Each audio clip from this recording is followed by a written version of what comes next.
Nicolás Roerich fue el mensajero de la paz, el mensajero de la cultura,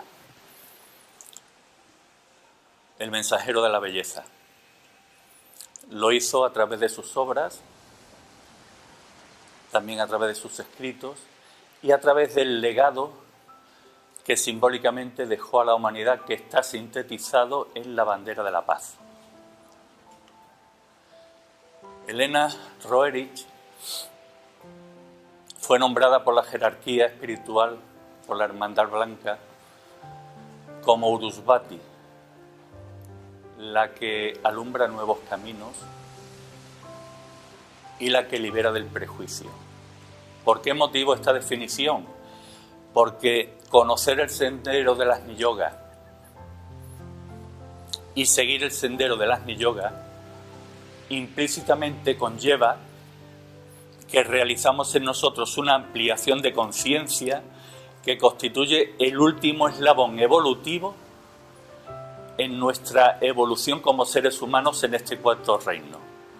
Para acceder al quinto reino, pasando por la iniciación de la crucifixión, tenemos que recorrer forzosamente el sendero del Agni Yoga.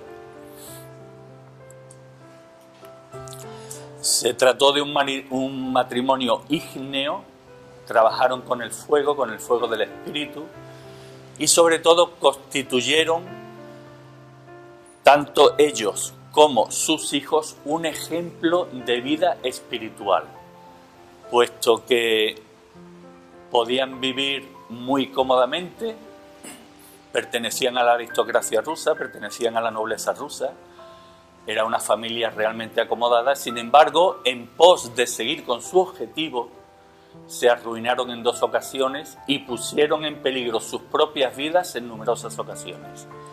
Realizaron un servicio a la humanidad por mandato de la jerarquía planetaria de la luz y del amor.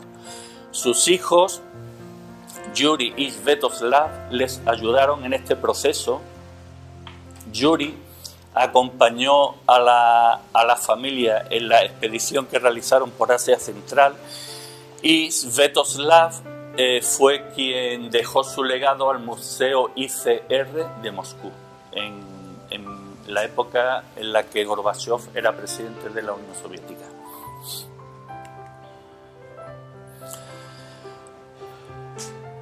Realizar el camino del Agni Yoga, seguir el sendero del Agni Yoga, realizar ese camino de ampliación de conciencia conlleva una obligación. Obligación que, espiritualmente hablando, inició Blavatsky, Elena Blavatsky, puesto que fue la que dio a conocer esa enseñanza oculta a todo Occidente y a toda la humanidad, con el objetivo de sembrar las bases para el futuro que a la humanidad le espera, ese acceso a la nueva era, a la era en la que la gran mayoría de seres humanos serán Agni Yogis, es decir, seres que habrán interiorizado el Agni Yoga en su interior, y eso hará posible que puedan desarrollar una vida en equilibrio con los designios del espíritu, y harán posible la transición del planeta Tierra a convertirse en un planeta sagrado. Conocer esto significa aceptar la realidad de la raza humana. Y la realidad de la existencia de la raza humana es que anteriormente a nuestra raza aria han existido civilizaciones anteriores. Por ese motivo hemos puesto aquí el cuadro de Krishna. Krishna, sabéis que es un avatar de Vishnu, que es venerado en la India, y que en el Mahabharata, cuando se habla de Krishna, se hace referencia a las enseñanzas espirituales que Krishna transmitió al guerrero Arjuna. Pero no solo se hace referencia a eso. Cuando se lee el Mahabharata en profundidad, nos damos cuenta que habla de una civilización con un tremendo desarrollo tecnológico.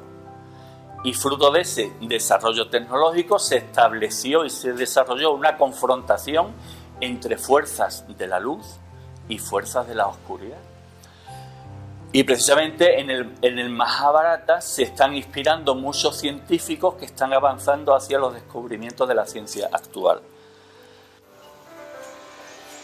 El que esté elegida una música de piano de fondo es en honor a Elena, porque ella era concertista de piano y entonces cuenta que en una ocasión tenía que examinarse, hacer unas pruebas en el conservatorio y no había practicado y se enfrentaba ante el dilema de hacer las pruebas o no hacerlas. Como una guerrera que era, pues afrontó la prueba y dice que en el momento que puso el primer dedo en la primera tecla comenzó a fluir y bueno, hizo un examen realmente primoroso. Y claro, ella lo cuenta como que ahí se produjo una manifestación del cáliz, es decir, afloró el interior de su alma, las experiencias que ella había tenido, vidas pasadas, como virtuosa del piano, y fue lo que hizo que superase aquel trance.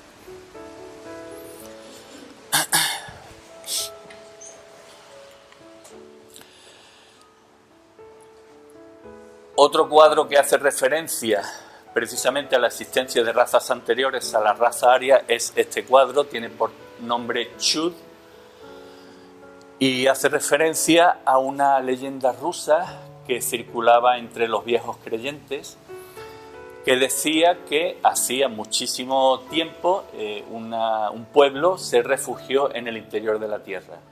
Era un pueblo dotado de mucha sabiduría y era muy difícil que tuviesen algunos contactos con quienes vivían en la superficie del planeta.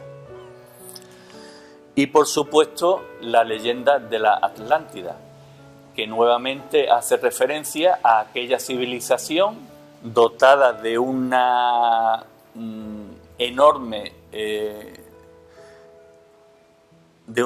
tecnología y nuevamente de ese enfrentamiento entre fuerzas luminosas y fuerzas oscuras, ese enfrentamiento entre magia blanca, entre magia negra, que tuvo como consecuencia la reacción de los grandes seres, la reacción de Sanaskumara, y se produjo el hundimiento de la Atlántida, que se produjo en 3 etapas. La última de ellas es la que, según los estudiosos, data del año de hace 10.000 años aproximadamente, que es la que hace referencia a Platón.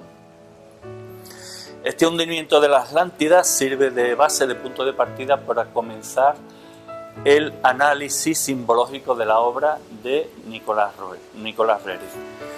Este cuadro tiene por nombre Madre del Mundo. Madre del Mundo hace referencia a la creencia oriental en la Madre del Mundo, pero en la Madre del Mundo bajo el concepto de que representa ese aspecto femenino, ese origen femenino, ese principio femenino que existe en la naturaleza de Dios. Avanzar en el sendero del Agni Yoga significa olvidar ese concepto de un Dios antropomórfico hecho a imagen y semejanza de quienes veneran a Dios.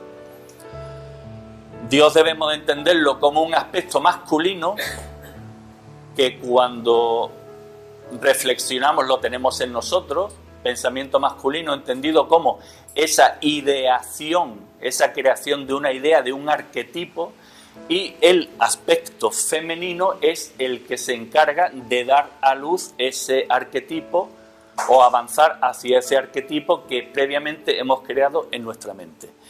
Aquí vemos que la Madre del Mundo está asentada en un trono rodeado de agua. Si nos centramos hacia Madre del Mundo como Madre de nuestro planeta Tierra, la base de la vida orgánica en nuestro planeta la tenemos en el agua. Y se ven con mucha claridad a la izquierda las 3 estrellas del cinturón de la constelación de Orión. Se ven las 7 estrellas visibles del carro o de la Osa Mayor, y en la parte superior sobre la cabeza vemos el planeta Venus, la estrella de la Madre del Mundo. Cuando ampliamos el cuadro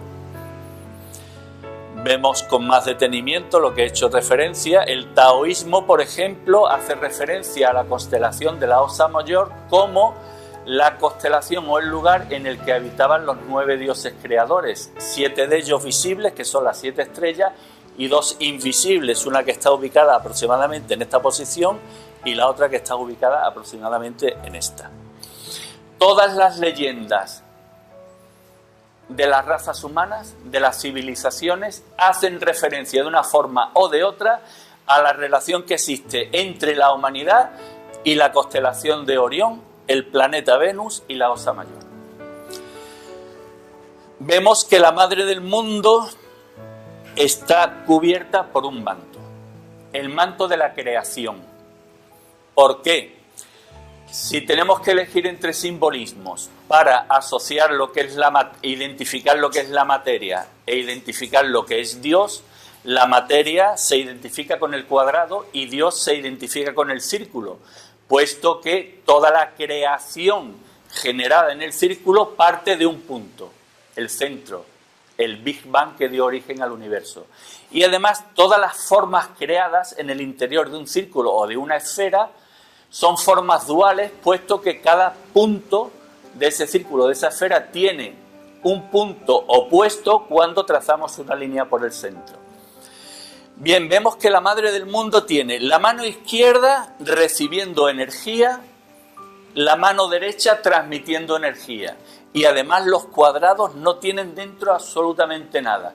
Parece indicar que está en ese proceso de creación de las formas. En cambio, en este cuadro ya la cosa cambia. Básicamente es el mismo, pero el manto tiene formas. Ya se ha producido la creación. Cuando observamos el cuadro, vemos que en él están presentes los 4 elementos. Está presente el agua, está presente la tierra, está presente el aire y está presente el fuego. ¿Cómo está presente el fuego? Aquí lo vemos. Estos seres luminosos que representan los logos que dan luz al cuerpo físico de las estrellas de la Osa Mayor, del planeta Venus y de las estrellas de la constelación de Orión. Vemos que la posición de las manos de la madre ha cambiado. Ya envía energía hacia el fondo. Parece indicar una protección de la obra que ella ya ha creado, que ella ha materializado. Vemos que tiene un cinturón, señal esotérica o simbólica de que está en proceso de gestación. La generación del universo es infinita, por eso la madre está constantemente creando formas y, por supuesto, protegiendo mediante las leyes cósmicas las formas que ya ha creado.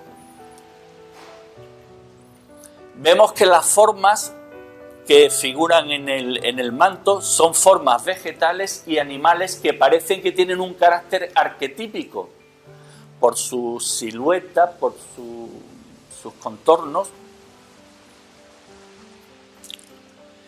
Y vemos que a los pies de la madre del mundo hay 2 figuras, una masculina y otra femenina. La figura masculina porta un cofre.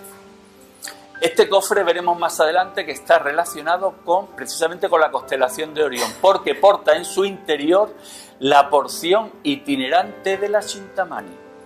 La porción principal de la Chintamani, según el esoterismo, está ubicada en las torres de Shambhala. La Chintamani es, según la leyenda, un meteorito que vino de la constelación de Orión. Hablaremos con él con más detalle. Pero no debe de extrañarnos, puesto que cuando los científicos descubren y analizan los meteoritos, observan que tienen metales y tienen formas que no son terrestres ni están en la Tierra. Por lo tanto, la Chintamani es como una especie de talismán o de imán que recibe las energías que vienen de todo el universo y las canaliza hacia nuestro planeta.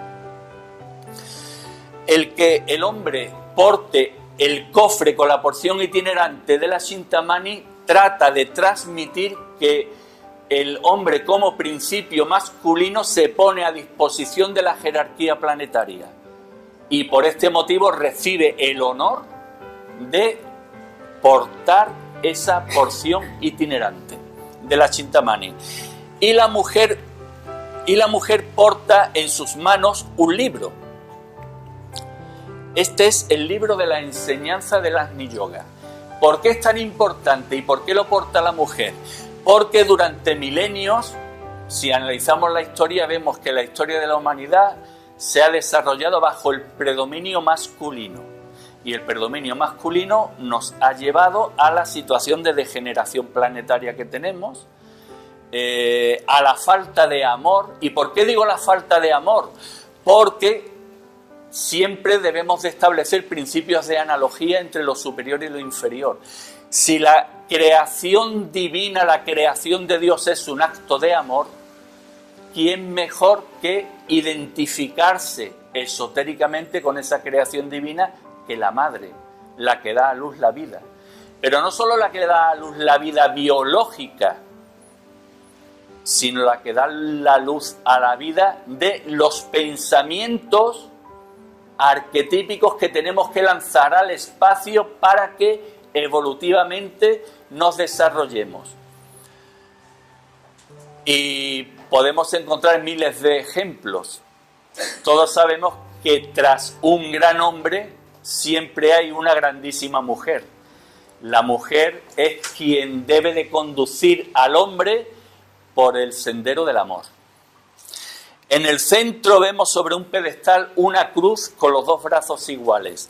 Parece indicar el futuro de los seres humanos, el ser andrógino, en el que el principio masculino y el principio femenino están integrados. Y aquí vemos que están integrados porque precisamente los dos brazos son iguales. El principio masculino está representado por el brazo vertical y el principio femenino o desarrollo en la materia por el brazo horizontal. Están iguales, ¿por qué? Pues porque ese ser andrógino tiene interiorizada la espiritualidad en la materia, en su vida. Seguir el sendero del Agni Yoga y ampliar la conciencia significa no tener miedo a dejar el pasado. Aquí vemos un jinete que cabalga sobre un caballo blanco. Cabalga en búsqueda de la pureza. La pureza la tiene arriba, las montañas nevadas, las cotas espirituales a las que esotéricamente debemos de llegar. Y para su marcha y mira hacia atrás. Cuando mira hacia atrás vemos dos mujeres, pero lo curioso de este cuadro, el cuadro tiene por nombre Recordar. Y las dos mujeres parecen transparentes.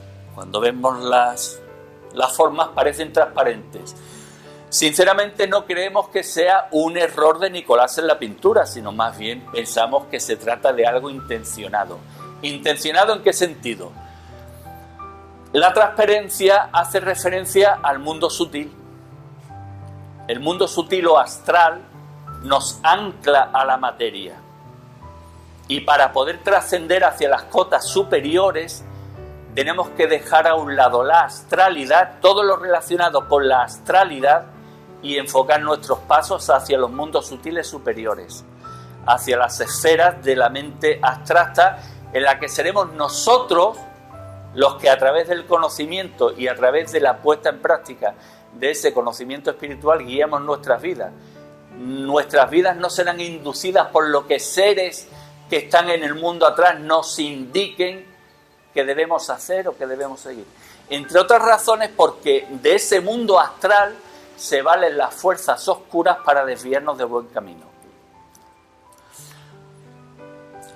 Avanzar en el sendero del Agni Yoga significa tener pleno conocimiento y plena integración de que la reencarnación constituye el mecanismo evolutivo que tenemos los seres humanos para poder ir llenando ese cáliz interior, ese cáliz de nuestro interior, de nuestra alma, en el que vamos acumulando las experiencias espirituales. Aquí vemos que el gran peligro son las aguas turbulentas. ¿Por qué aguas turbulentas? Las emociones, cuando se producen de modo repetitivo, se convierten en sentimientos.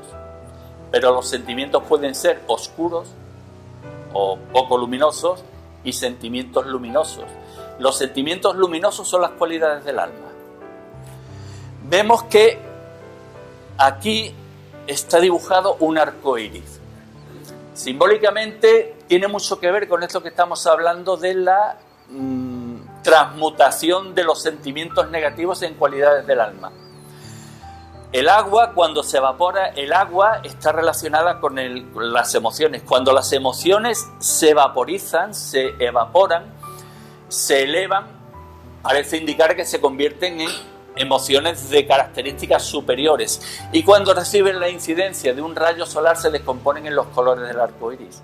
Los colores del arco iris están asociados a las cualidades del alma. Los que estudiáis los 7 rayos, entendéis de lo que estamos hablando. Seguir el sendero de las Niyogas significa tener claro que existe una jerarquía espiritual, la gran hermandad blanca, la jerarquía de la luz y del amor, como le queramos llamar, pero en definitiva unos seres que supervisan la evolución de la humanidad.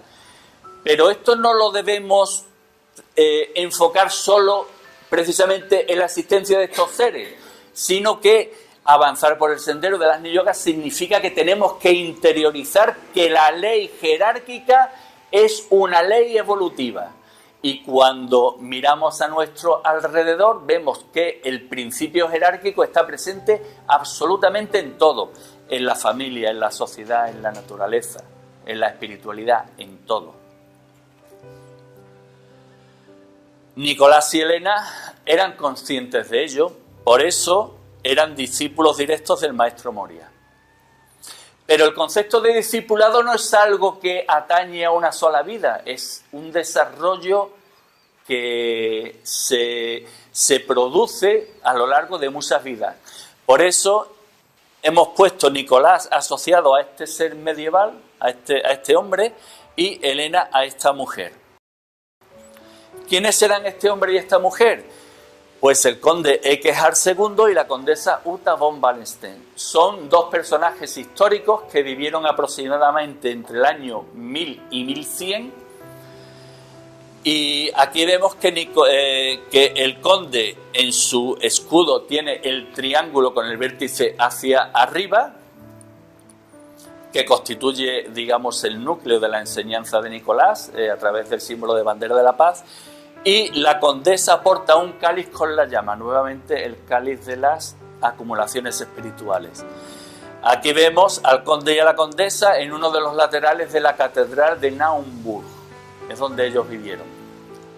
Y aquí vemos las similitudes que existen entre el conde, con la diferencia de que el escudo tiene el triángulo a que hemos hecho referencia, y la condesa pues tiene las mismas características, con la diferencia de que en su mano porta nuevamente el cofre de la porción itinerante de la Chintamani.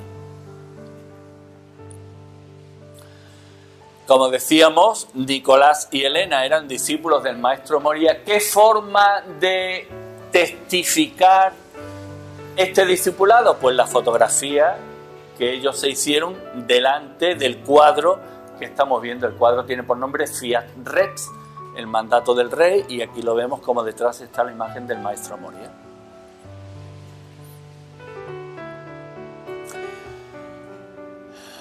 Tener esta relación de discipulado, en el caso de Nicolás y Elena, como en el caso de seres que tienen una verdadera relación de discipulado con seres jerárquicos, con maestros de la jerarquía, significa que tienes acceso a los lugares sagrados donde están estos seres. Por eso Nicolás pinta esta obra que tiene por nombre Resplandor en la oscuridad. Vemos que la imagen central corresponde a un glaciar. Sabemos que es un glaciar y sabemos que está en la ruta de ascenso al Everest. ¿Por qué motivo? Este cuadro lo pintó Nicolás en el año 1924. En aquella época recibió la visita de Lady Lytton. Lady Lytton era nieta de Bulwer Lytton y era la esposa, la mujer del virrey de la India.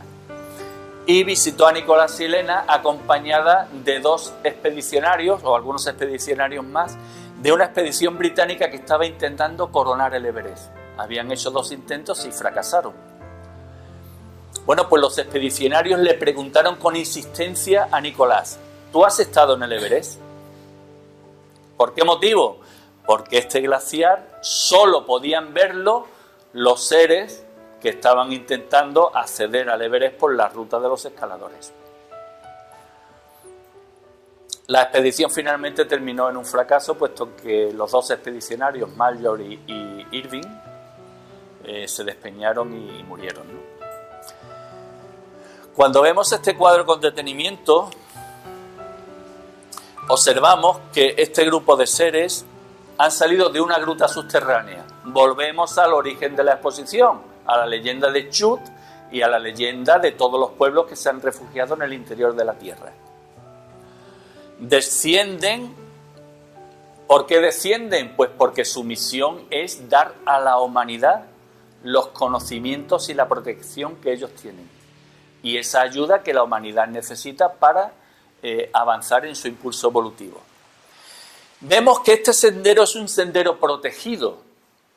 Es un tema recurrente en la obra de Nicolás. Siempre que hace referencia a lugares relacionados con el Himalaya, relacionados con Shambhala, vemos en las rocas figuras humanas.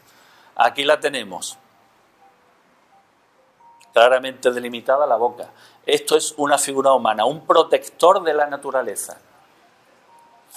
Vemos que el primer ser es un Mahatma, un gran ser, que porta en sus brazos nuevamente el cofre de la Chintamani, que desprende luz. Y tras él, pues van acompañados de otros seres. Entre estos seres vemos con toda nitidez un autorretrato de Nicolás Roerich, ahí en el centro, con su barba y su calvicie. Y claro, si estaba Nicolás, tenía que estar Elena. ¿Dónde puede estar Elena? Posiblemente, es algo que Loli y yo hemos debatido, Elena en todas las fotografías y en todas las escenas que se fotografía con la familia permanece en un segundo plano. Sin embargo, cuentan que cuando ella se manifiesta en el mundo sutil, lo hace vestida con una túnica griega. Entonces es posible que Elena sea este ser o este ser, más bien este. Es posible, ¿eh? Aquí vamos con la simbología. ¿Por qué aparece el número 7 aquí en el cielo? No viene a cuento a no ser que nos quiera transmitir un mensaje. Los ciclos evolutivos de la humanidad son ciclos de 7. Siempre toda la enseñanza. Desde los aspectos inferiores, 7 pecados capitales, por ejemplo, o 7 cualidades de la personalidad, trascendidos a los 7 rayos, a las 7 cualidades del alma. Y en la vida diaria el 7 está presente los 7 días de la semana, las 7 notas de la escala musical, etcétera, etcétera.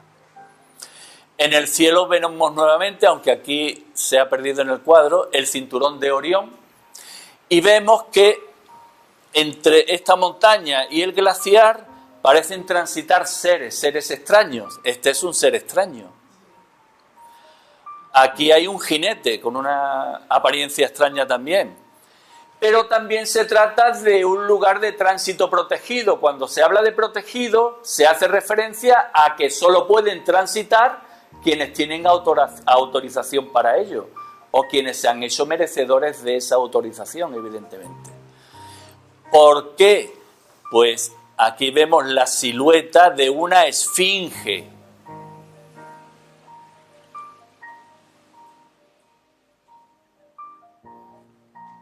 La silueta de la esfinge nos retrotrae nuevamente a civilizaciones antiguas, nos retrotrae a Egipto, y claro, de Egipto esotéricamente se dice que ahí se refugiaron los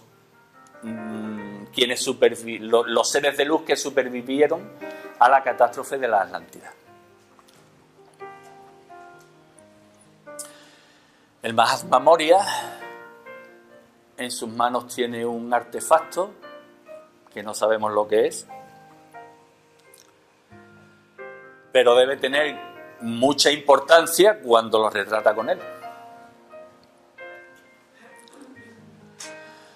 Hacíamos referencia a la porción itinerante de la Chintamani.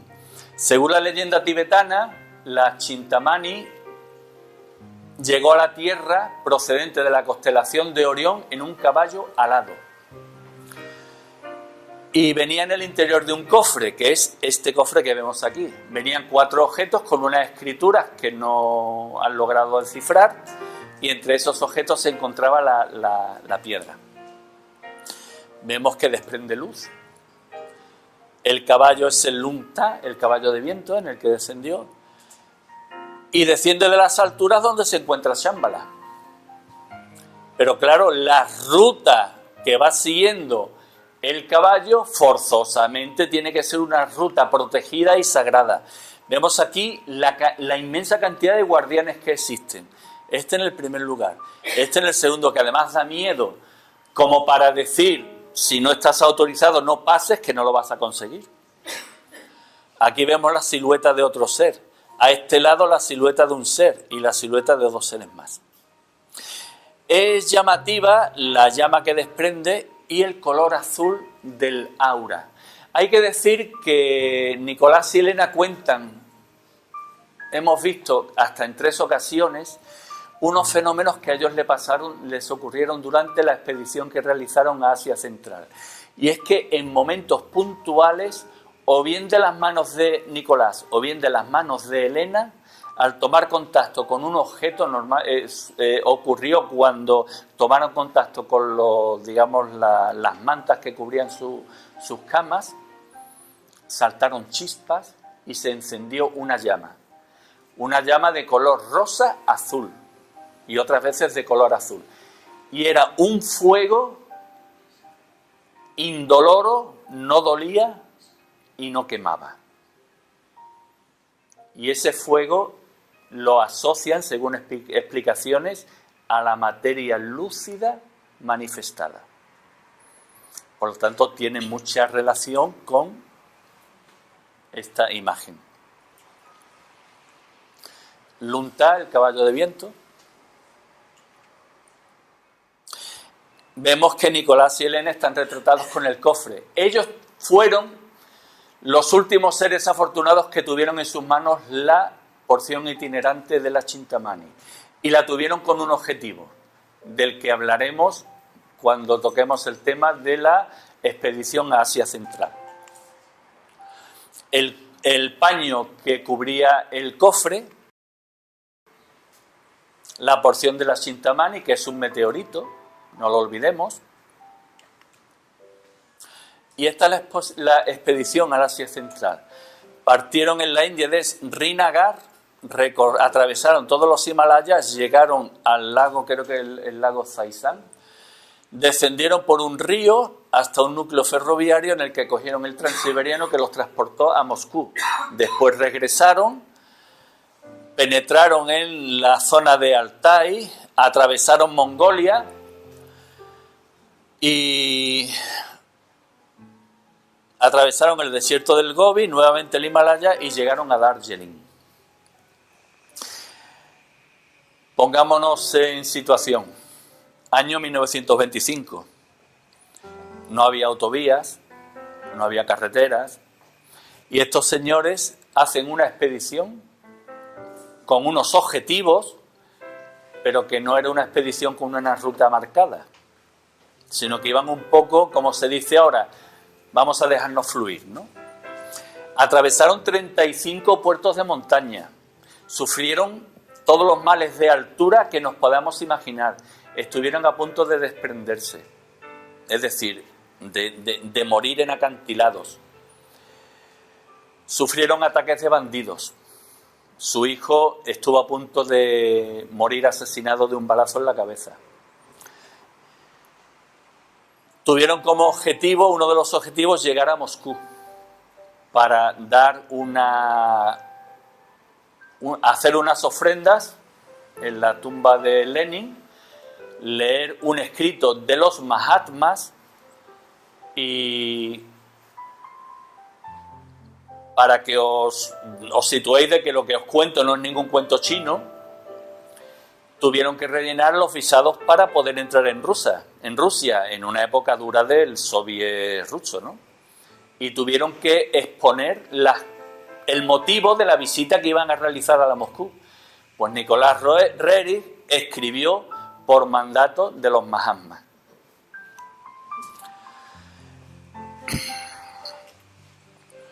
La expedición iba precedida por el Tanka de Shambhala, lo que ya da idea de cuál era su verdadero objetivo.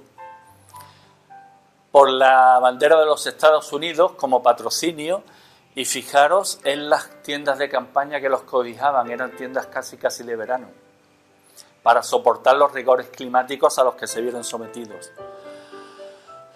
Los maravillosos carreteras por las que caminaron, los maravillosos medios de locomoción por los que caminaron. Más de una vez tenían que detener la expedición porque se le caían las ruedas de los carros, se partían los carros, en fin. Los rifles de largo alcance que tenían, porque llevaban armamento para la época avanzado a lo que era común, y gracias a ellos se pudieron defender de los ataques de los bandidos. Y los 2 perros guardianes, que eran los verdaderos protectores de la caravana.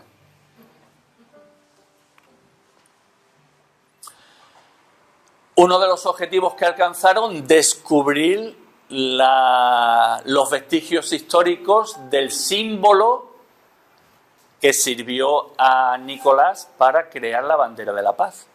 Aquí vemos que estas montañas las pintó Nicolás de modo magistral en este cuadro.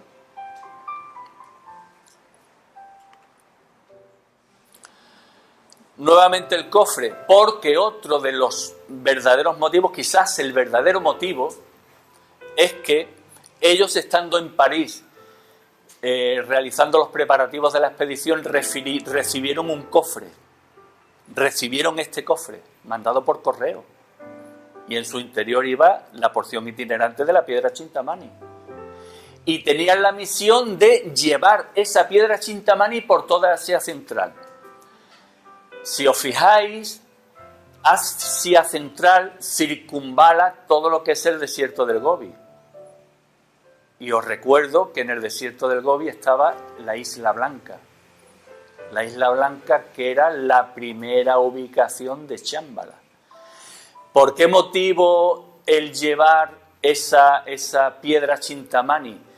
Porque, como hemos hablado, que es como una especie de talismán, de imán, estaban sembrando para el futuro las bases, los cimientos para que las energías que iban a llegar en la época de Acuario, en la nueva era, encontrasen un receptáculo energético en el que esas energías pudieran desarrollar la labor futura de cambio de la humanidad. Y otro objetivo era seguir las pistas de Isa. Isa es el nombre con que en Oriente se conocía a Jesús. Nos evocamos entonces a las leyendas que hablan de la época desconocida de Jesús, en el que hay quienes dicen que recibió enseñanzas ocultas precisamente en la India y en los Himalayas. Este cuadro es muy bonito y su historia es muy bonita, se llama Isa, el cráneo del gigante, y hace referencia a una leyenda que a ellos les contaron, que decía que Isa iba caminando y encontró un cráneo de un gigante. Nuevamente los gigantes nos retrotraen a la antigüedad de la raza humana. ¿Qué hizo Isa? Pues como acto de amor le dio vida al cráneo del gigante. Y el gigante, cuando volvió a la vida y se vio que era de carne y hueso, agradeció inmensamente a Isa que le hubiese devuelto la vida, pero no como un acto egoísta. No agradeció a Isa que le devolviese la vida porque ya estaba vivo y qué bien, que voy a vivir, no. Porque esa vida la podía emplear el gigante para ayudar a la humanidad.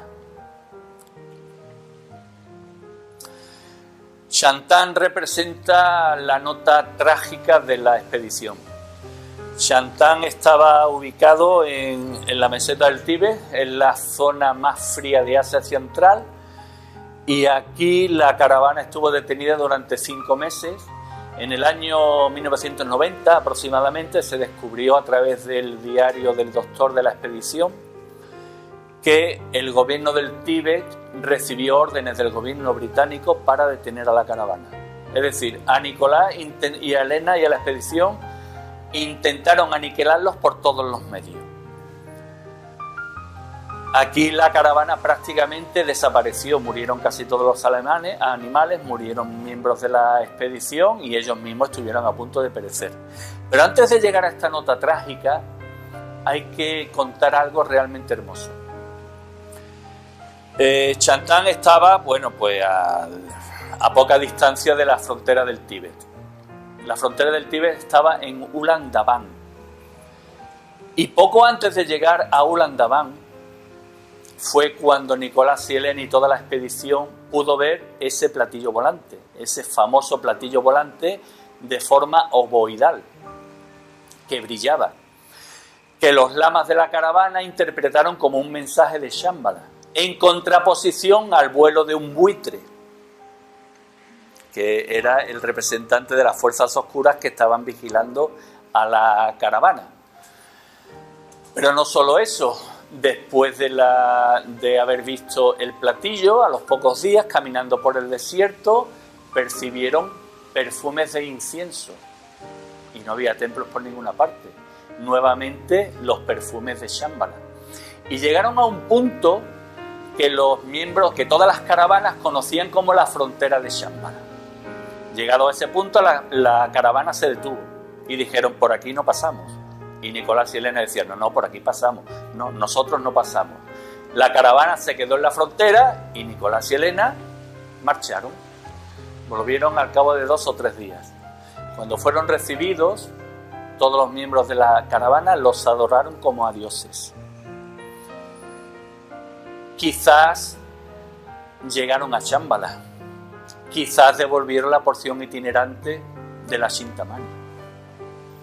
Entra dentro de la suposición, pero es una suposición realmente bella y hermosa y que no va muy descaminada. Pues regresaron a Darjeeling, allí se recuperaron de todos los males sufridos, porque fueron 3 años de 25.000 kilómetros de expedición, son muchos kilómetros. Y una vez que se repusieron, marcharon al Valle del Kulu, donde crearon el Instituto Uruvati. En este instituto fue donde ellos estudiaron y recopilaron toda la información que habían acumulado durante la expedición y toda esa información procesada la enviaron a las distintas universidades europeas y americanas. El sendero del Agni Yoga.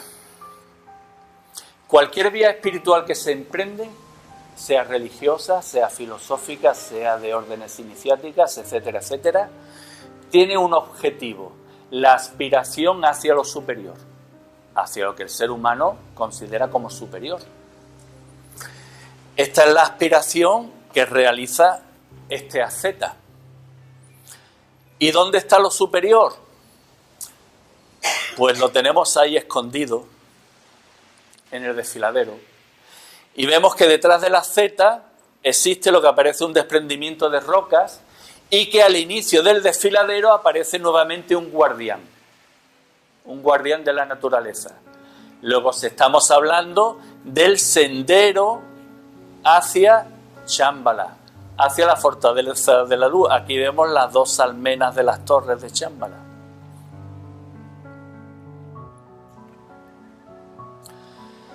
Sin embargo, la asceta está de espaldas a la fortaleza. No se ha ganado el derecho a acceder al camino secreto y llegar a Shambhala. Tiene los pies aprisionados. ¿Por qué motivo? El motivo es doble. Primero, fijaros en el cuerpo. Esquelético, famélico. Todo su esfuerzo lo ha dedicado en martirizar el templo que Dios le ha puesto, que le ha proporcionado para que su alma evolucione. Ha seguido el camino pues de la abstinencia, de todo. Y sin embargo Buda alcanzó la felicidad y estaba felizmente gordito. ¿Consecuencia de centrar todos sus pasos en ese objetivo? Pues que se olvida del objetivo fundamental que todo ser espiritual y todo ser que ha iniciado el sendero del Agni Yoga cumple, que es todo lo espiritualmente aprendido y asimilado lo devuelvo a la humanidad, el camino del servicio. Si concentra su esfuerzo en alcanzar la espiritualidad olvidándose del servicio, se queda aprisionado a la materia, pierde el derecho a ascender a Shambhala. El sendero del Agni Yoga es un sendero que lo han seguido infinidad de seres a lo largo de toda la humanidad. Han sido los grandes líderes que han contribuido a que seres humanos desarrollen un paso evolutivo hacia lo superior. A lo largo de la historia, Moisés, el gran taumaturgo, Elías, el profeta, quien curiosamente ascendió a los cielos en unos carros de fuego, Zoroastro, a quien Nicolás denominaba el ardiente poeta del sol. Zoroastro habló, su religión tenía como objetivo espiritual la contemplación del sol, la adoración del sol. Por eso vemos que de su cáliz se derrama fuego. Pero este fuego se derrama sobre una pirámide. La pirámide corona nuevamente una imagen, un rostro humano. ¿Qué quiere decir esto? Pues que el fuego se vierte sobre una civilización que ya había contemplado esa posibilidad, la civilización egipcia, en la que Akenatón cambió todo el sistema religioso que había y dijo que a quien había que adorar era el sol, que era nuestro reflejo evolutivo, era nuestro padre. Pero al mismo tiempo, la civilización egipcia sentó sus bases gracias a la cultura, a la civilización atlante que había desaparecido. Por eso la pirámide corona un rostro humano, digamos, es la última etapa evolutiva de la civilización que hay por debajo. En la India, el lago Manasarovar, en el que los nagas, los hombres serpientes, vivían. La serpiente está asociada simbólicamente con la sabiduría. Por lo tanto, los nagas eran hombres sabios. Eran tan sabios que difícilmente tenían contacto con los seres que estaban a su alrededor. Y Nagarjuna fue uno de esos seres que precisamente conquistó esa sabiduría. Por eso está contemplando la serpiente. Y además, el hecho de que la esté contemplando sobre un lago de aguas plácidas hace referencia a que ha trascendido todo el estado emocional. En China, Confucio, que enseñó la ética en la vida. Lao Tse, fundador del taoísmo, que ya hicimos referencia a la relación del taoísmo con la Osa Mayor. Además, este cuadro hace referencia a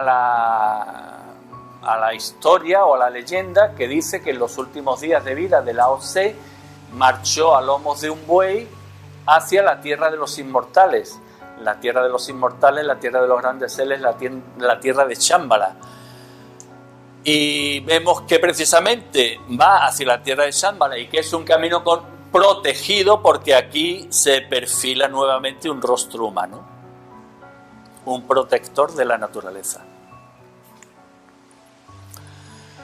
Tsongkhapa, que creó la rama budista de los bonetes amarillos, Padmasambhava, que creó la rama budista de los bonetes rojos, Milarepa, el primer tibetano que alcanzó la iluminación y que es un ejemplo de vía espiritual, puesto que para quienes dicen que no, que el ser humano no puede cambiar, que genio y figura hasta la sepultura y otras tantas barbaridades, pues Milarepa pasó de practicar la magia negra a alcanzar la iluminación.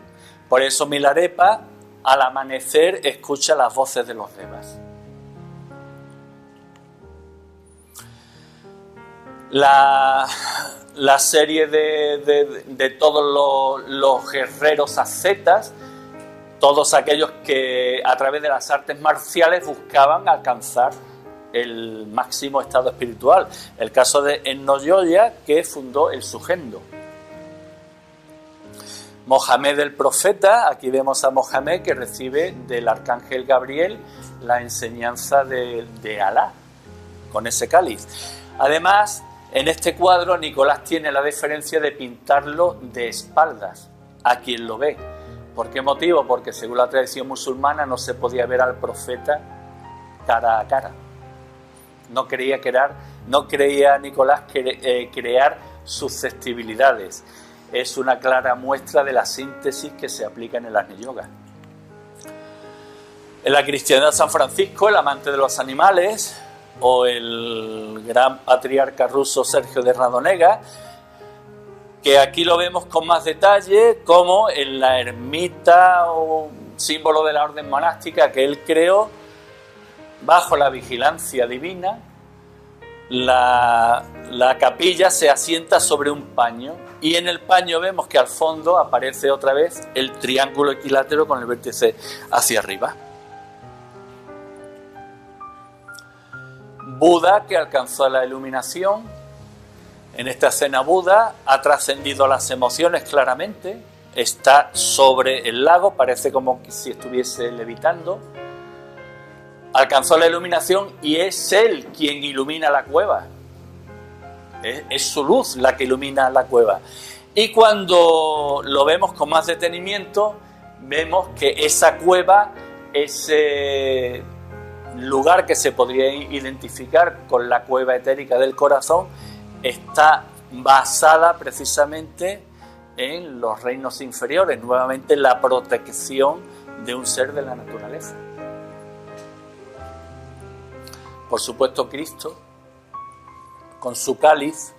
¿Cuál es el cáliz de Cristo? Su cuerpo de luz. Ese cuerpo de luz que se construye cuando transmutamos todos los aspectos inferiores de nuestra personalidad en aspectos superiores, en cualidades del alma. Y llegamos al Agni Yoga. Aquí vemos que el Agni Yoga Nicolás lo representa como una figura de mujer aposentada sobre un islote que sobresale nuevamente de aguas en calma, es decir, se ha trascendido todo el estado emocional, y la mujer porta una llama, la llama del Agni Yoga, de la enseñanza del Agni Yoga. Además, este islote está en primer lugar. Tras él hay varios islotes. Sabéis que Vicente Beltrán hablaba de que después del Agni Yoga vendría el Devi Yoga, etcétera, etcétera, etcétera, ¿no? Pues eso es lo que tenemos aquí.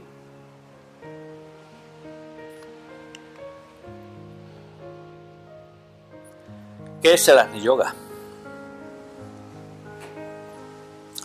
Para saber lo que es el Agni Yoga, yo creo que lo mejor es escuchar lo que al respecto escribió la madre del Agni Yoga, Elena Reri. Lo escribe en una de esas cartas y dice: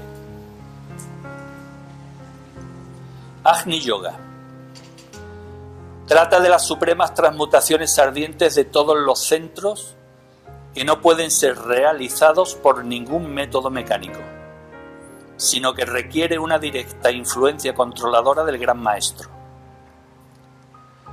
Los logros más elevados del Agni Yoga se pueden alcanzar únicamente por un espíritu que posee antiguas acumulaciones espirituales, acumuladas en el centro del cáliz. Otra cosa que caracteriza al Agni Yoga es que sus logros deben alcanzarse en la vida diaria, mientras que los otros yogas, excepto el Karma Yoga, exigen aislamiento de la vida ordinaria, haciéndolos así insuficientes para la evolución presente y futura. El Agni Yoga es una síntesis de todos los yogas. En todas las escrituras antiguas de la India se predijo la aproximación de la época ardiente. Se dice que el Agni, el fuego que se encuentra en varios grados en todos los yogas, saturará tremendamente la atmósfera de nuestro planeta, y todas las ramas del yoga se fundirán en esta síntesis ardiente. Ciertamente, el Agni Yoga es un bautismo de fuego. Y en otra de sus cartas dice: en los libros de la ética viva se insiste mucho sobre la purificación y la ampliación de la conciencia.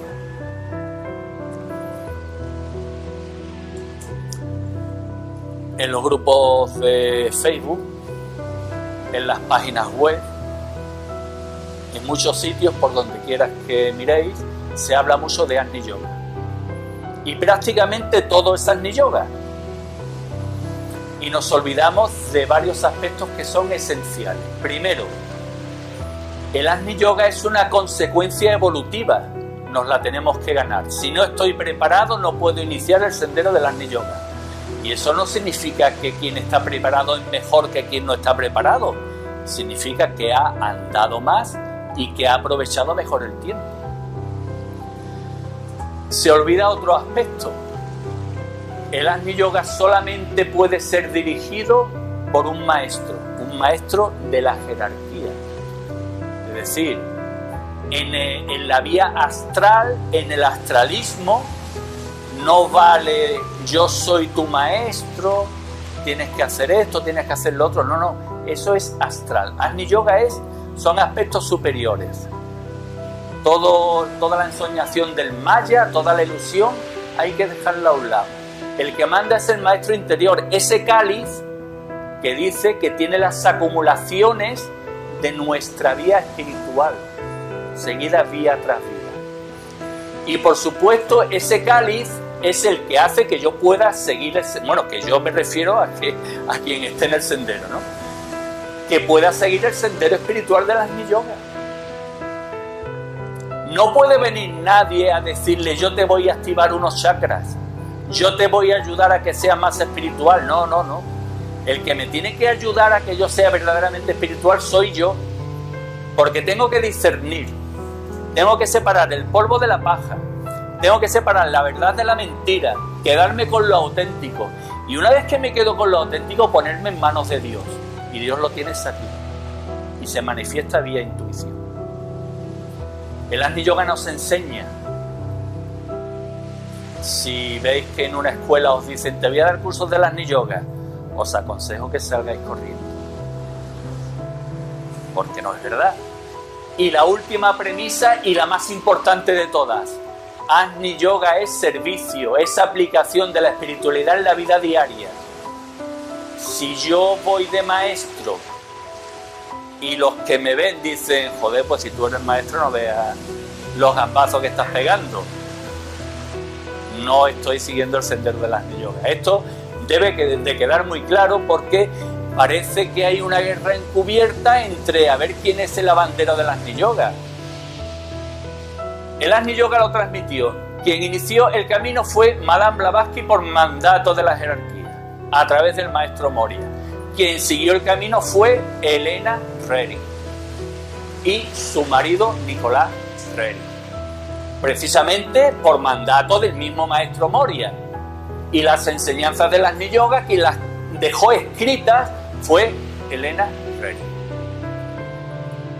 Por supuesto, Vicente realizó una introducción maravillosa al Agni Yoga, pero no deja de ser una introducción. Cuando se quiere avanzar en el Agni Yoga, hay que entrar a estudiar la enseñanza de los libros de ética viva. Pero estudiar no significa hincar los codos. Estudiar significa leer un aforismo, interiorizar ese aforismo y tratar de descubrir lo que ese aforismo te quiere decir. Cuando pasa el tiempo y vuelves a releer el aforismo, dices, bueno, pero qué estúpido he sido y qué tonto he sido, porque lo que yo creía que me decía este aforismo resulta que me dice 10.000 veces más. Pues eso significa que has avanzado. Hablamos de que Agni Yoga es conectar con energías superiores, es avanzar en el conocimiento de las leyes cósmicas, en el conocimiento divino. Planteémonos los seres que están al servicio del plan, ¿qué porción de conocimiento tienen?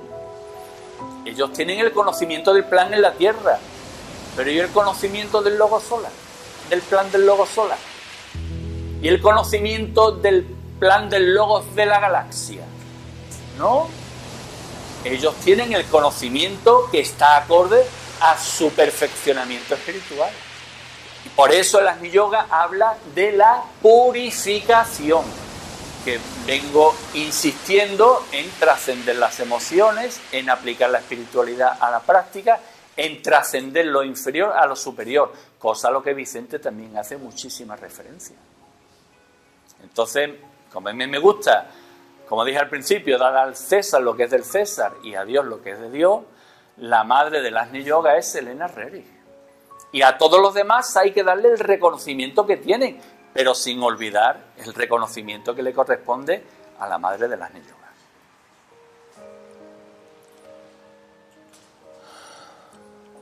Símbolo de Agni Yoga es bandera de la paz. Agni Yoga es el yoga de la síntesis, el yoga del corazón, el yoga del fuego.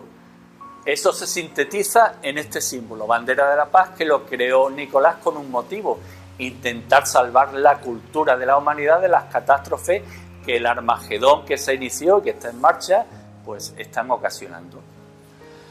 ¿Por qué Nicolás es el mensajero de la paz? No es la paz del estandarte y de la bandera, no, es de la paz interior, del corazón. La paz se alcanza en nuestro interior a través del perfecto equilibrio entre la enseñanza espiritual y la aplicación práctica de la espiritualidad. ¿Por qué Nicolás es el mensajero de la cultura? Porque la cultura representa ese valor evolutivo de la manifestación espiritual de la humanidad como colectivo. La cultura no es la civilización, la cultura es la manifestación espiritual de la humanidad, el conjunto de manifestaciones espirituales de la humanidad. El núcleo central de Bandera de la Paz es este símbolo.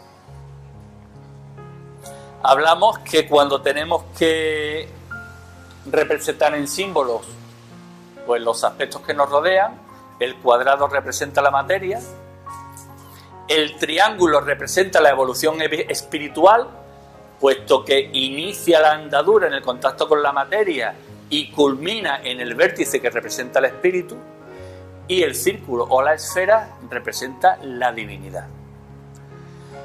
Símbolo de Bandera de la Paz,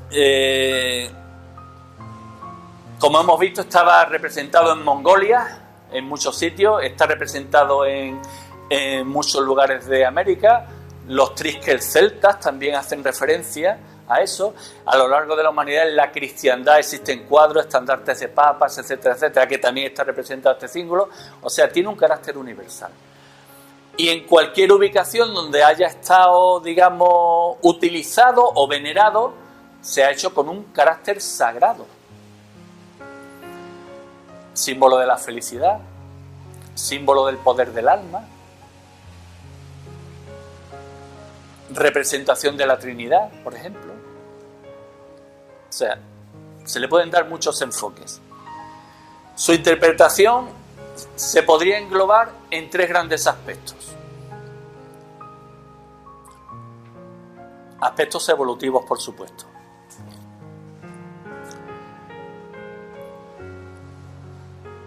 La evolución de Dios o evolución universal.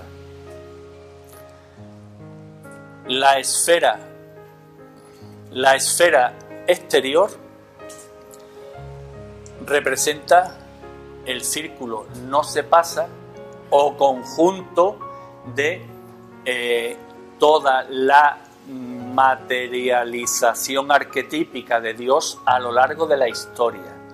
Y a lo largo de la historia significa que se contemplan pasado, presente y futuro. Por eso, esta esfera no se pasa simboliza la eternidad.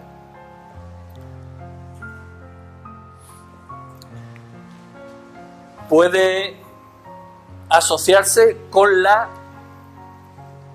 evolución de la humanidad. La evolución de la humanidad, porque esta evolución o círculo no se pasa, está representado o simboliza la cultura. La cultura, el culto a la luz, es la manifestación espiritual a lo largo del tiempo de toda la raza humana. ¿Cómo se manifiesta o cómo se expresa esta evolución? En tres aspectos. El primero, la espiritualidad. Si la cultura es manifestación del espíritu, quien guía la evolución humana es el espíritu, la espiritualidad. En segundo lugar, la ciencia, porque los logros científicos, los descubrimientos científicos son los que hacen que la humanidad avance. Pero la ciencia en contacto íntimo con la espiritualidad. Por eso el símbolo lo representa Nicolás con las 3 esferas en contacto. Cuando la ciencia está en contacto con la espiritualidad, o por decirlo de otra forma, cuando la ciencia se espiritualiza, el científico accede a planos superiores en los que puede captar esos descubrimientos que ya están en esos planos superiores. Y el tercer símbolo, el arte. El arte porque es la expresión del alma humana, la belleza. No todo es arte. Yo cuando digo esto hay quien se ofende. Hay artistas y hay personas que intentan crear arte. Pero el arte es una expresión del alma, porque lo que el artista realmente espiritual expresa está cargado de belleza. La belleza es una cualidad del alma. Y el tercer aspecto,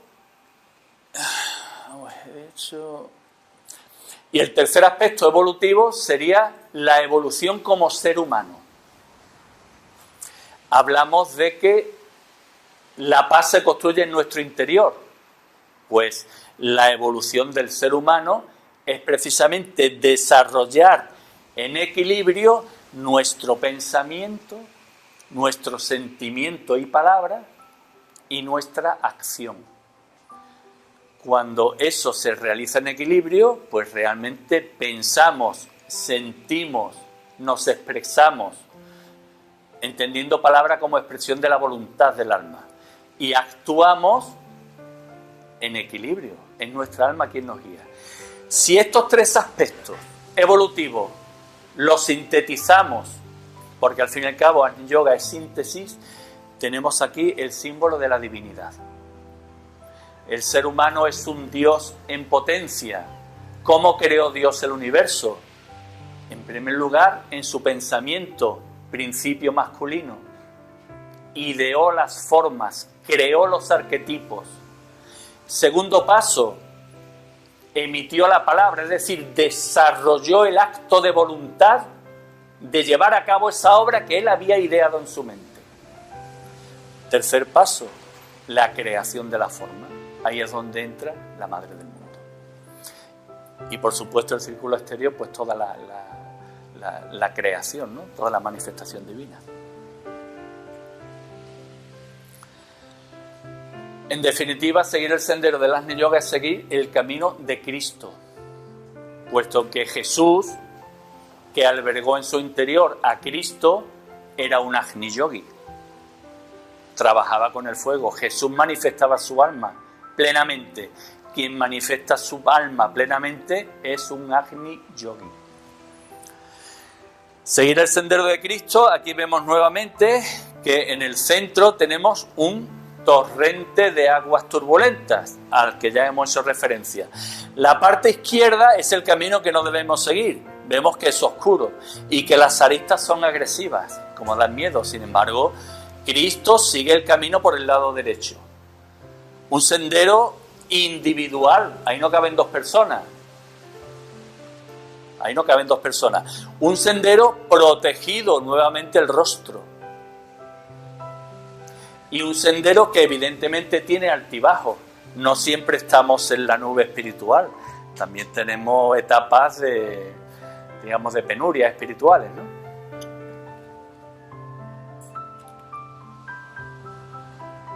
Significa enfrentarnos a nuestra soledad, enfrentarnos a esa oscuridad que tenemos en nuestro interior y que trata de impedir que desarrollemos la energía crística en nuestro interior.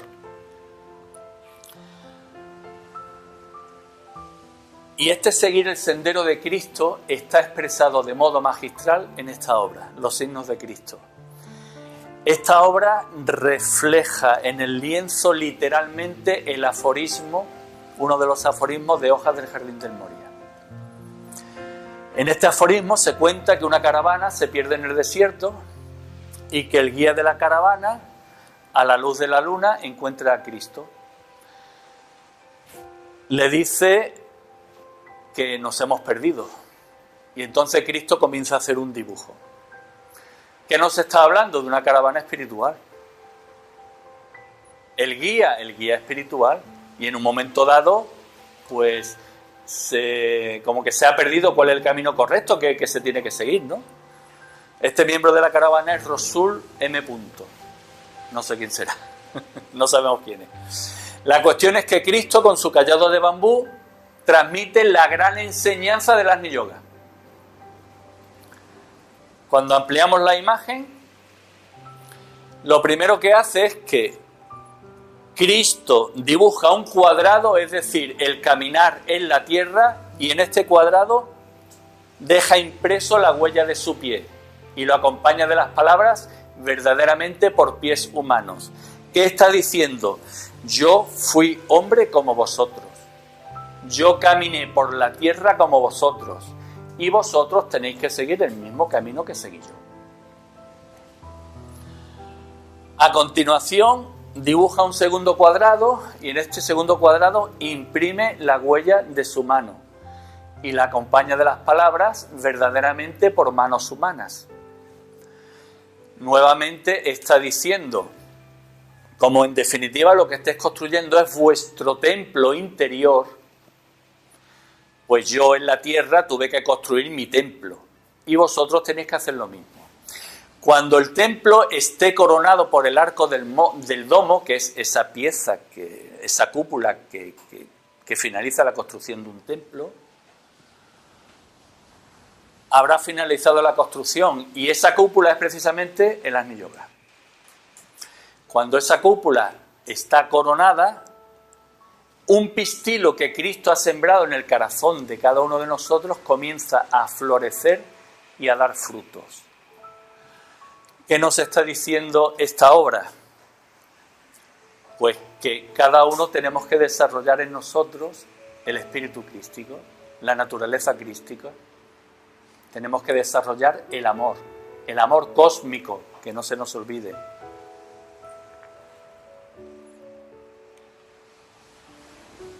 Seguir el sendero del Agni Yoga es superar las emociones y dejar florecer el loto de nuestro espíritu. Es contemplar la naturaleza, impregnarnos de las leyes de la naturaleza, interpretarla. Estas son las montañas del Kanchenjunga, las montañas de los 5 tesoros, las montañas que según la tradición albergan en su interior los pasadizos subterráneos que dan acceso a Shambhala.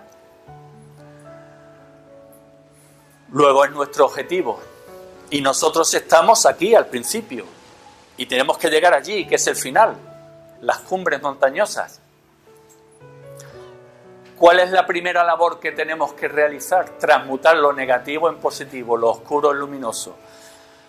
Aquí tenemos los colores violetas, que simbolizan, nos hablan de la transmutación.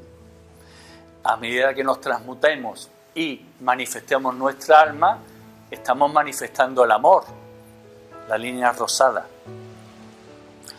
Nuestros pensamientos serán más luminosos, se desprenderán de la tierra y se elevarán hacia el cielo, hacia lo superior, las nubes. Y estaremos en disposición de ascender las montañas que nos conducen a Shambhala. Son diferentes las alturas, puesto que diferentes son los niveles evolutivos que cada uno de nosotros llevamos. Pero siempre las sombras se podrían interpretar como los peligros de desviarnos de ese camino espiritual y de caer de nuevo al abismo. Además de contemplar la naturaleza, adquiriremos el poder de interaccionar con los animales que nos rodean de la naturaleza. Nos podremos comunicar con ellos. San Francisco se comunicaba con los pájaros anidaban en su túnica, ¿no? Sergio de Radonezzi, que lo vimos anteriormente, construía las capillas y, según las leyendas, los osos les ayudaban en la construcción. No tenían miedo, convivían perfectamente con ellos. Seguir el sendero del Agni Yoga es tener plena conciencia de la importancia de nuestro pensamiento. Este cuadro tiene por nombre Saraha, la flecha bendita, y esa flecha precisamente representa el pensamiento. El pensamiento tiene que estar dirigido hacia lo superior y tenemos que ser conscientes de que el pensamiento tiene vida. Luego cuidemos la naturaleza de nuestros pensamientos. Significa seguir el sendero de las yoga, orar hacia lo superior, hacia lo más supremo que la civilización o el pueblo o la cultura en la que estamos conviviendo considere como más supremo. Aquí la oración está dirigida a Kalki Avatar, en este caso a Maitreya. Pero si Agni Yoga es el camino de la síntesis y es el camino de Cristo, y Cristo nos ha indicado cuál es el camino que debemos seguir, qué mejor que orarle a Cristo y hacerlo con pureza y desde el corazón. Una plegaria pura siempre asciende. Ante los pies de Cristo florece, plateada y radiante. Con una pura llama azul resplandece la palabra de la llamada e irradia el cáliz de la exaltación. Oh Señor, enjuga nuestras lágrimas y percibe la llama de nuestros corazones. Es una oración de hoja del Jardín de Moria. Seguir el sendero del Agni Yoga es desarrollar la compasión.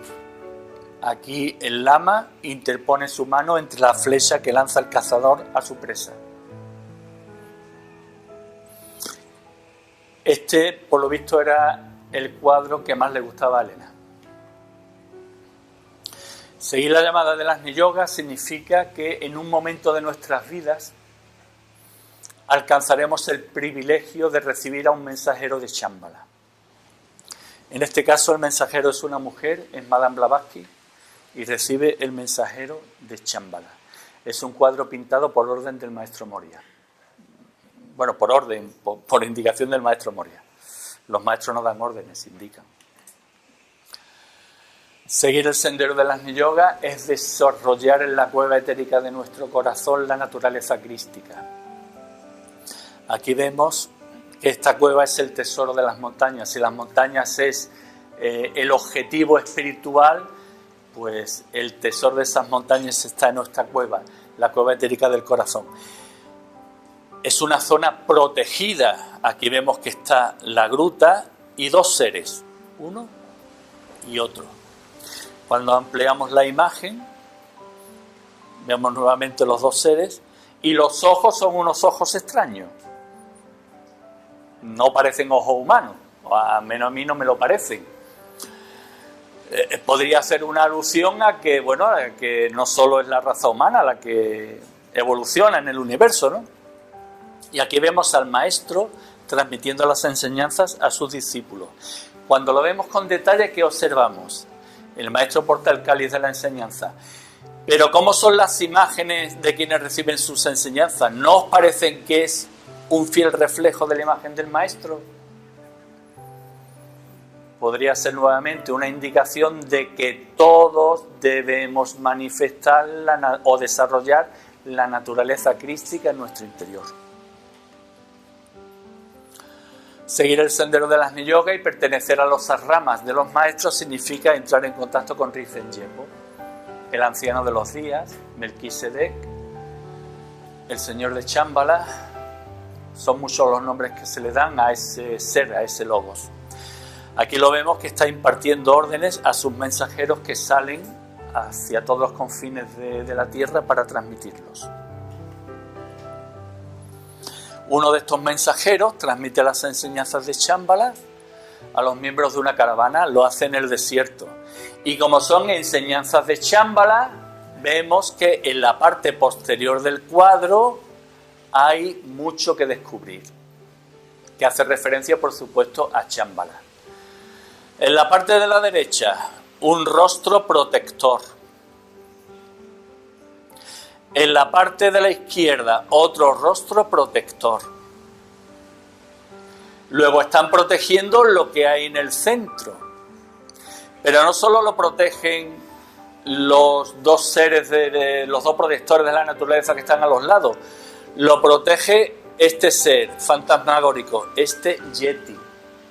Los yetis, según la tradición tibetana, son los protectores de los caminos de Shambhala. Luego, ¿qué están protegiendo? Lo que hay aquí. Cuando lo ampliamos, vemos que hay dos cosas que no vienen a cuento en un paisaje de montaña. Esta y esta. Esto parece un acceso al interior de la montaña, perfectamente delimitado. Y esto, cuando lo perfilamos,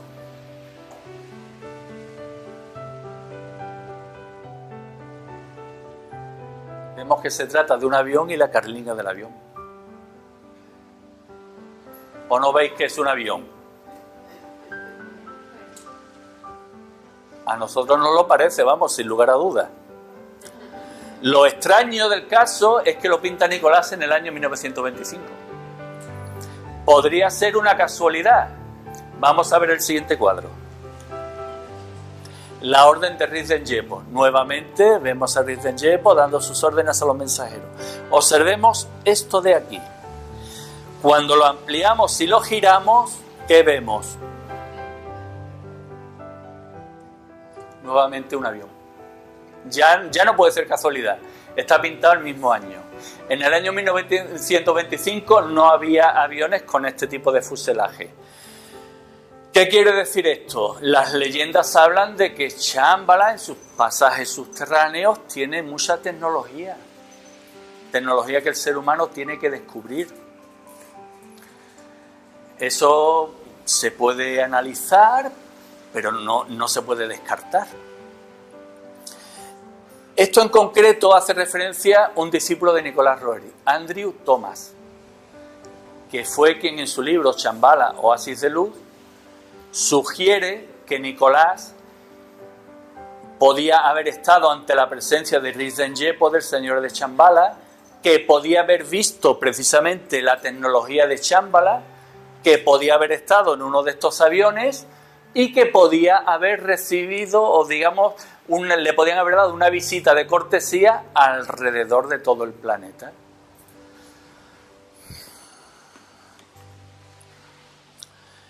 Convertirte en un Agni Yogi y seguir el sendero del Agni Yoga significa convertirte en un guerrero de la luz.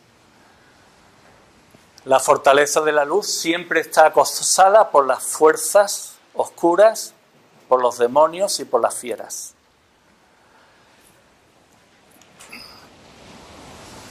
Significa participar en la batalla del Armagedón. Batalla que no es batalla de un día, que es batalla de muchos años, que se inició con la Primera Guerra Mundial, que tuvo un descanso entre la Primera y la Segunda, turbado por la Guerra Civil Española, y que tuvo su colofón armamentístico en la Segunda Guerra Mundial, pero que por supuesto no ha cesado. Ahora la batalla se libra de otra forma, mediante opresión de los pueblos, opresión económica, opresión espiritual y sobre todo tergiversación de las enseñanzas verdaderas. Ya hice referencia a ello y vuelvo a insistir en ello.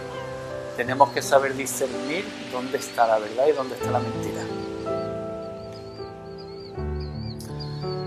Participar en la batalla del Armagedón significa estar al servicio del arcángel Gabriel, el último ángel. ¿Cómo podemos participar en este Armagedón? Defendiendo el símbolo de bandera de la paz. Y no se trata de una defensa externa, de una defensa interna. Interiorizar todo lo que representa y ponerlo en práctica. Por eso bandera de la paz, el cuadro lo pinta Nicolás, pintando imágenes de edificios pertenecientes a distintas ciudades y a distintas culturas. ¿Y quién debe sobre todo enarbolar la oriflama, el estandarte de bandera de la paz? La mujer. Se insiste nuevamente en que la mujer debe avanzar en la espiritualidad, debe asumir el papel que le corresponde y llevar al hombre por el buen camino. La bandera de la paz es la bandera de Dios, es la bandera de la sabiduría. Sofía, la sabiduría del Todopoderoso, y es una bandera universal, nuevamente representados diferentes edificios. Esto parece Notre Dame, por ejemplo. Sofía cabalga sobre nubes de fuego, porta la bandera de la paz, y en esta bandera de la paz está inscrita por 3 veces, no una ni dos, 3, la palabra Agios, la palabra santo.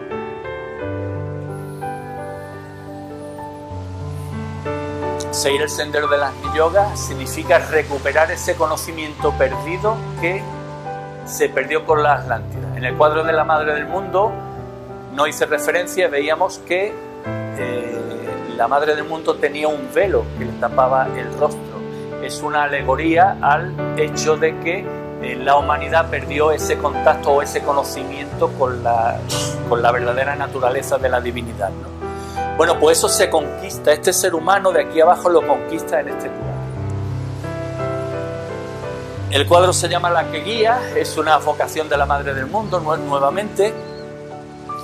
Las montañas superiores, el reino de Shambhala. ¿Por qué sabemos que es el reino de Shambhala? Vemos aquí la silueta de un rostro, nuevamente, habla de caminos secretos, caminos protegidos.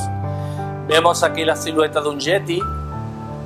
Vemos aquí la silueta de otro yeti, otro ser extraño, otro ser.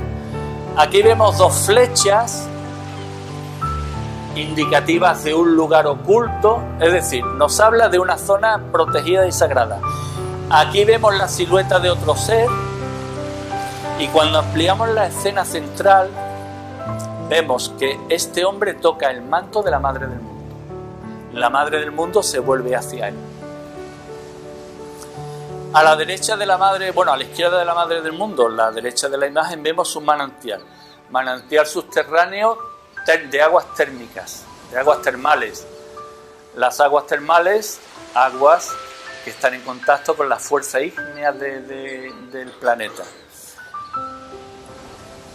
Además, observamos que si el agua es la fuente de la vida orgánica en el planeta, la silueta del manantial es exactamente la misma silueta que la Madre del Mundo, como si fuese un reflejo de su obra. Esto lo aprendí de ti. Este ser está tocando el manto de la Madre del Mundo. Pero, ¿por qué este ser ha accedido a un conocimiento superior? Si os dais cuenta, hay algo que no pinta ni con cola en la escena. La figura geométrica, hemos dicho que el cuadrado simboliza la materia. Esta figura geométrica es un cubo o hexaedro, el sólido platónico más perfecto. Y en su interior aparece la silueta de una esfera. Cuando se habla de la cuadratura del círculo, ¿qué decimos? Si en un círculo, símbolo de la divinidad, inscribimos una materia, un cuadrado, significa que en el seno de Dios se ha creado la materia. Si lo hacemos al revés, en un cuadrado inscribimos un círculo, significa que en la naturaleza material está la semilla divina. El que sea un hexaedro da a entender toda la creación material que pueda haber en el universo, puesto que ha tomado forma, ha tomado volumen.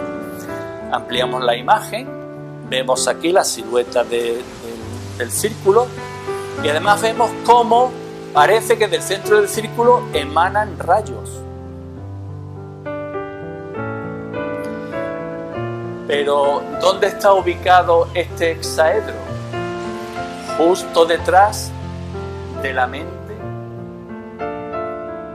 de este ser. ¿Qué nos trata de decir o qué interpretamos nosotros que nos dice? Que este ser ha alcanzado el conocimiento abstracto, ha pasado de la mente concreta a la mente abstracta. Esa mente abstracta que accede a la naturaleza y al conocimiento de todas las leyes cósmicas, que accede a la verdadera naturaleza divina, que comprende en toda su plenitud y en toda su extensión la creación divina, la naturaleza de Dios. Este ser ha seguido el sendero del Agni Yoga y ha alcanzado la meta. Por eso, si antes la madre tenía velada su rostro, Blavatsky, uno de los primeros libros que escribió fue Isis sin velo, es decir, descorrer el velo de la madre del mundo, acceder a ese verdadero conocimiento, este ser lo ha conseguido. Conseguir eso es manifestar nuestra alma. Es lo que ocurre con Ramakrishna. Camina por lugares bellísimos, por montañas bellísimas. Su única vestimenta es un traje muy humilde de color amarillo, va investido de sabiduría y en sus manos porta su alma bendita. Nuevamente una alegoría del símbolo, y vemos que el alma tiene 3 colores. En la parte superior la expresión del amor, en la parte derecha azul la voluntad, en la parte izquierda la sabiduría. Son esas 3 cualidades del alma que permiten que nuestra alma se manifieste. A través del amor cósmico desarrollamos la voluntad de crear esa obra divina y aplicamos todo ese conocimiento del alma, toda esa sabiduría a nivel práctico. También significa obrar el milagro de la transmutación. Finalizamos la construcción del Antakarana, ese puente arcoíris, ese puente basado en los 7 rayos, en las 7 cualidades del alma, ese puente que pone en contacto la naturaleza ilusoria del Maya, gobernado por nuestra mente concreta y por nuestra personalidad, lo pone en contacto con la naturaleza del espíritu representada por esa luz. Por eso estos seres, esos 7 aspectos de nuestra personalidad, esos 7 pecados capitales, han cumplido un ciclo que es el ciclo de transmutarse a las 7 cualidades del alma y reconocen al alma arrodillados al otro lado del Antakarana. Significa convertirte en un mensajero de la jerarquía, como es el caso, este jinete que cabalga hacia las alturas de la jerarquía, y nuevamente vemos que cabalga hacia las alturas de la jerarquía porque aquí aparece otro yeti. O sea, como veis, no es casualidad, es una recurrencia de Nicolás. Luego él describía lo que vivía, lo que vivenciaba. Pero también significa que estás en condiciones de recibir un mensaje de la jerarquía. Es este caso, desde el más allá, en el que esta mujer está esperando la llegada de este mensajero de Shambhala. ¿Y por qué está en esa predisposición? Porque a la altura de su corazón tiene interiorizado los 3 símbolos del Agni, o sea, el símbolo del Agni Yoga, ese triángulo con el vértice hacia arriba. Significa alcanzar las altas cotas espirituales. Gran espíritu de los Himalayas es este cuadro en el que vemos de todos los protectores de la naturaleza el más bello de todos, que es este, y está protegiendo esta entrada a una gruta subterránea. Seguir el sendero del Agni Yoga es caminar hacia Shambhala. Estoy terminando ya.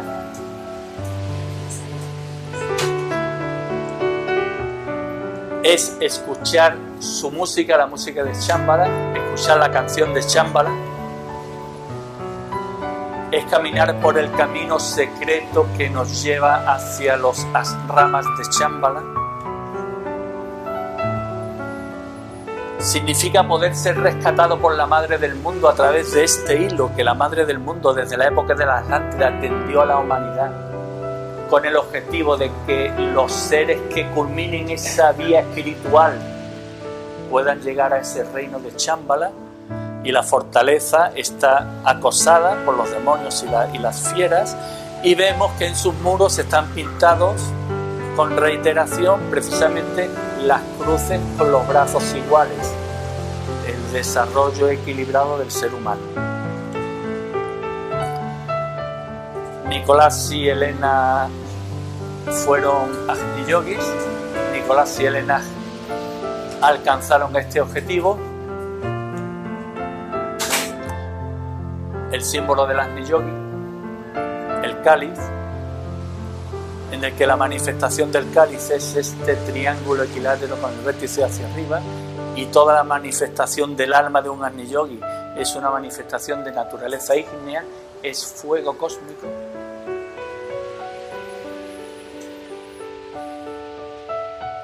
Significa contemplar el mayor esplendor que existe en nuestro planeta, los Himalayas, las montañas rosas, las montañas del amor,